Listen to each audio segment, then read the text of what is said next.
This podcast encourages and empowers you to create your own unique real story, develop your own unique real statement, and discover your own unique real self. The power is yours. Good night, Dr. Debra Campbell. How are you doing on this wonderful, beautiful night? Very well, thank you. Lovely to speak with you. Yeah, same here. What part of the world are you in right now? I'm in Melbourne, Australia. Sweet. The episode right before you was in Melbourne, Australia as well. Love it. Tell me, which of your talents is responsible for us connecting at this specific time in history? Well, I'm an author and a psychologist, and I think probably the author part is responsible for that, my book, Lovelands. All right. I think it's a psychologist part, but let's do the you? book. I okay, do. Let's they're do. They're both together. Boom, they're both together. So tell me about the author part. What have you written, please? I've written a book called Lovelands, and it is about my journey as a person and a psychologist, and I also talk about my various patients over the years and how our stories interconnect and what can be learned about life and love from therapy and it's all about how love impacts every part of our lives and our journey. Ooh, so let's dig into that then. Who did you learn the skill of sharing from? I think I probably learned most of what went into the book from my own therapy journey. I went to therapy myself for years, and I was becoming a psychologist as well. So I've got that both sides of the couch experience. And a lot of what I learned was from learning about myself, as the patient. Do you really have a red couch in your office like the one on your LinkedIn picture? No, that's much more beautiful than the one in my office. I have a much more average-looking one than that, unfortunately, which I share with other therapists who work there as well. Well, that's great. The red chair definitely tells a story. I've never seen it like that. Yeah, it looks more painful in my mind if I'm going to the psychologist. I have to lay here. I'm going to be comfortable and I'm going to share thoughts that I didn't want to share. Is it sometimes like that? Yes, I think when people first come in, they're often a bit scared and worried that they might be judged, and they've come in because they are worried about something. So often they're a bit uncomfortable, but I just ask them to say whatever's on their mind and see what we can do to be helpful, and usually they relax pretty quickly. That's great. Now, why did you decide to write a book, and is that like a legal challenge, like sharing what your clients spoke about? Yeah, you just have to change the names, sometimes change the gender, or maybe mix a few people into the one character so that no one would recognise themselves or be named or anything like that. Yeah, you just look at the human themes, what's common to all of us and what we can all take from a story. Was it fun doing that? Yeah, I love writing. I absolutely love to write, and I love stories. So I love hearing other people's, and I like writing my own and writing other people's with them as well. So it's how I learn best, is from stories. I can well imagine, because I'm guessing that with the character, be it that one person, it's already cool in terms of the story, right? All right, not cool. Let's say it's intriguing. And then to now have the task, if you would, to add a bit more, take away some. Wow, that's like, it's like a clay, it's like a potter and clay, isn't it? Yeah, I love helping people to feel that they are normal, they are okay, they can manage, because other people's stories tell us they can. Other people have had similar struggles, they've managed, they've found ways, so you can too when you're having a trouble. I like using stories for that. That's wonderful. Now, you are a podcaster as well, aren't you? Yes, and I do talk about the same kind of things, relationships, personal growth, psychology in the podcast as well. That's wonderful. And the name of the podcast is? The couch. The red couch. I would name it. I'm joking. I just would name it the red couch. I'm just saying. That's not a bad idea, actually. I'll take that on board. Definitely. Well, do tell us, what's the best way for us to connect with you? Through my website, drdebracampbell.com. Wonderful. That's the hub for everything. Yeah. Wonderful. Well, do tell me one other thing that you've done consistently over the last 3 years. I write, and the other thing I try to do consistently is to love my family and my friends, love people, be kind to people. That's the thing that I most want to be consistent about. I'm sure I make mistakes sometimes, but I try to fix them if I do. How does it make you feel looking back from then to now and seeing the love that you've given to others?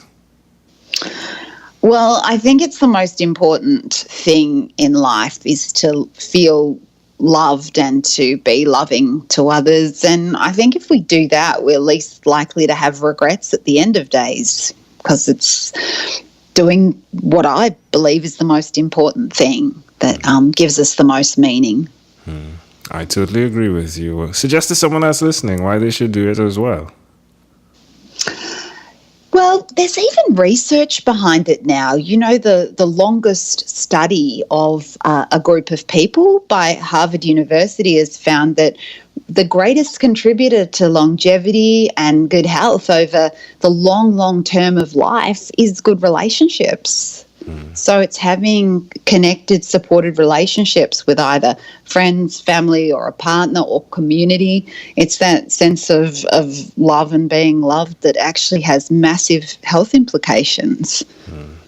Amazing audience. You're hearing it live from Dr. Debra Campbell. Again, she's the author of Lovelands, who came up with the idea for the cover of the book and the pieces, what seem to be pieces, if you would, on the front.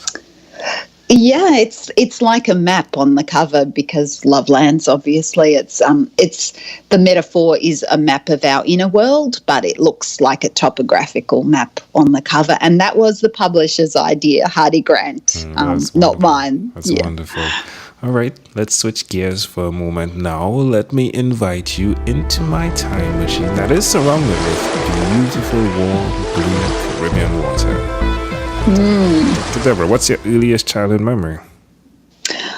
I think I was about 3 or 4 years old, and I remember my mum and I were moving out of my grandmother's house to go and get our own apartment. Ooh, why do you think this memory is so clear?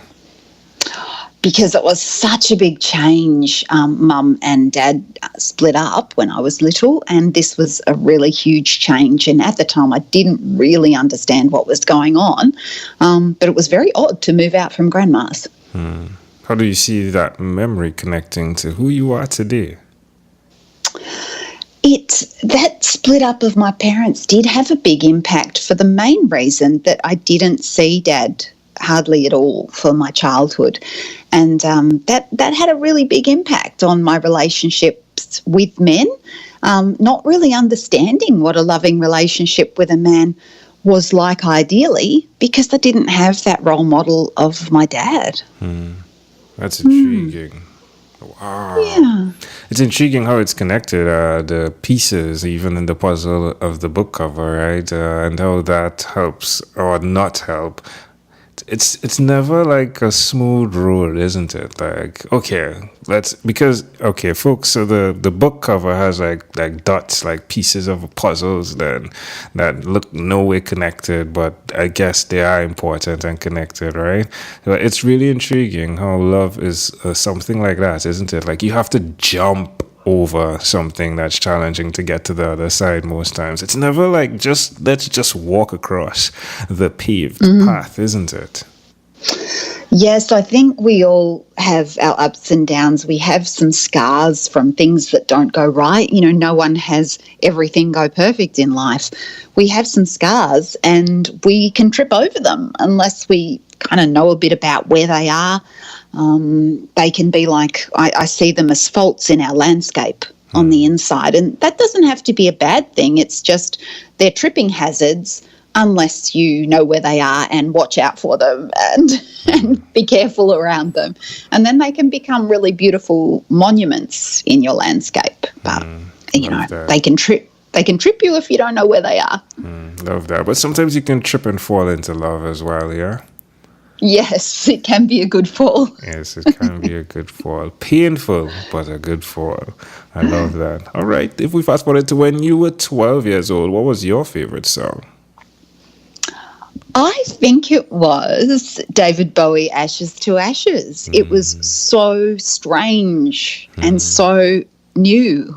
I remember that around that time being mind-blowingly different. Yeah, that's wonderful. Didn't understand it.